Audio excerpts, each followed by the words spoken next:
তো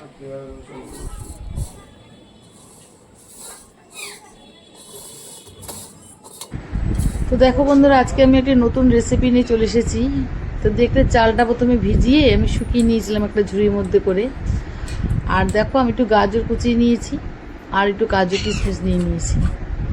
আর ওটা হচ্ছে মানে আমাদের একজন দিয়েছে আসানসোল থেকে, তার মানে আতর চাল, কিন্তু এত সেন্ট, মানে গোবিন্দভোগের চালের মতোই সেন্ট, আর এত সুন্দর চালটা। তো সেটা দিয়ে আজকে আমি এই পোলাওটা রান্না করছি। দেখো আমি একটু রিফাইন তেল নিয়ে নিয়েছি আর তার সাথে ঘি মিশিয়ে নেবো অবশ্যই, কেন পোলাওতে ঘি ছাড়া রান্নাবান্না হয় না, ঘি লাগবে, কিন্তু ঘিটা আমরা একটু অল্প দিই।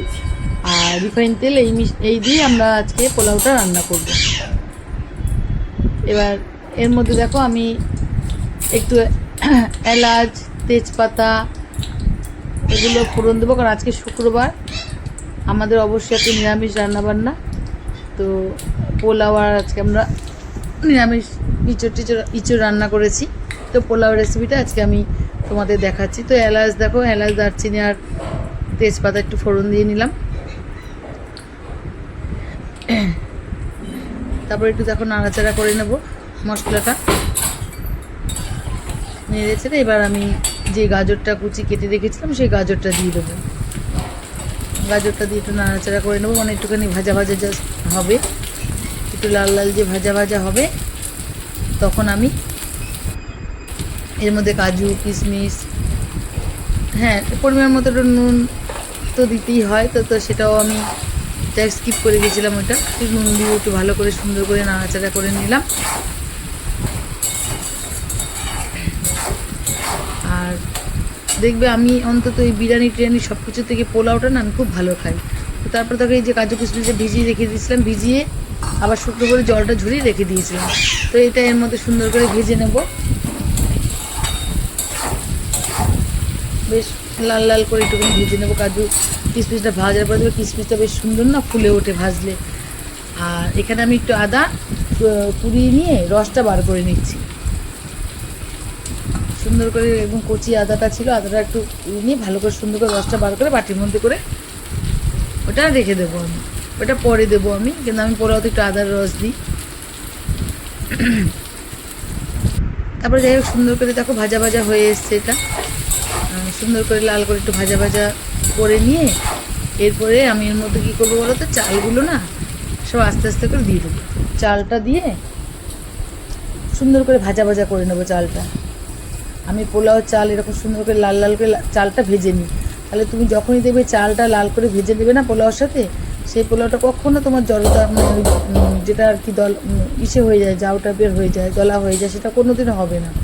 জল তো মাপ মতো দিতেই হবে, সেটা তো আছেই, জল তো মাপ মতো দিতেই হবে। তবু তুমি চালটা যখন তুমি পোলাও সুন্দর করে ভেজে নেবে লাল করে, সেটা তোমার সহজে একদম মানে তলাভাব হয়ে যাবে না, মানে জড়া হয়ে যাবে না।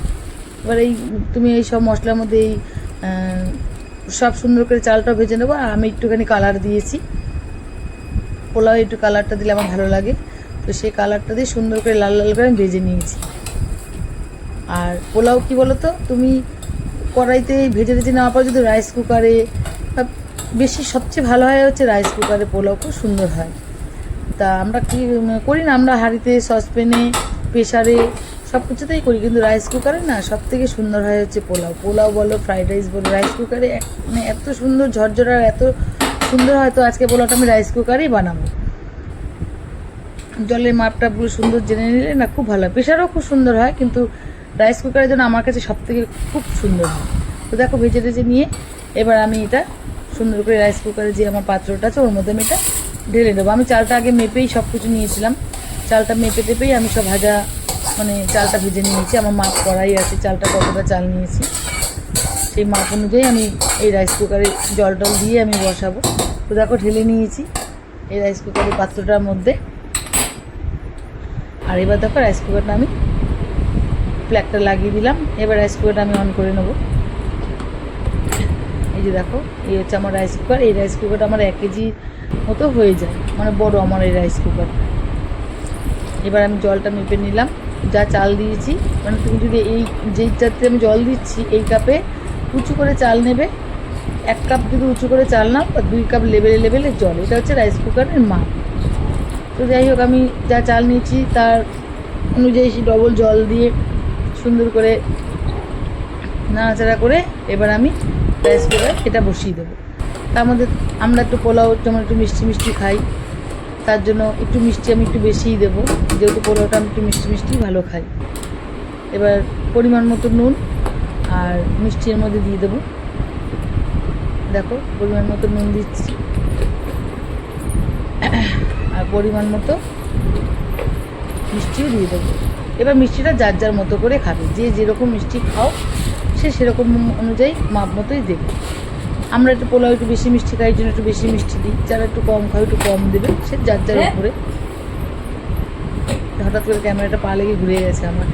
তো দেখো এই হচ্ছে আমি মাপ মতো সব নিয়ে নিলাম। এবার আমি এটা রাইস কুকারে বসিয়ে দেবো। হ্যাঁ, আর ওপর দিয়ে একটুখানি গরম মশলা দিয়ে দেবে, তাহলে সেন্টটা একটু ভালো হয়। তুমি যতই এলাচ দারচিনি যাই দাও না কেন, যখন তুমি করবে একটু গুঁড়ো গরম মশলা, শাহি গরম মশলাটা যদি দাও না, সেন্টটা খুব সুন্দর হয়। তো আমি ঘরোয়া প্লেন করি, এর মধ্যে অনেকে গোলাপ জল দেয়, আমি ওই অত উগ্র গন্ধ আমার পছন্দ না।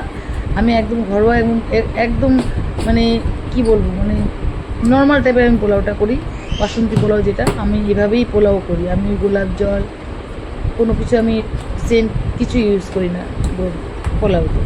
তো দেখো এবার আমি অন করে দেবো।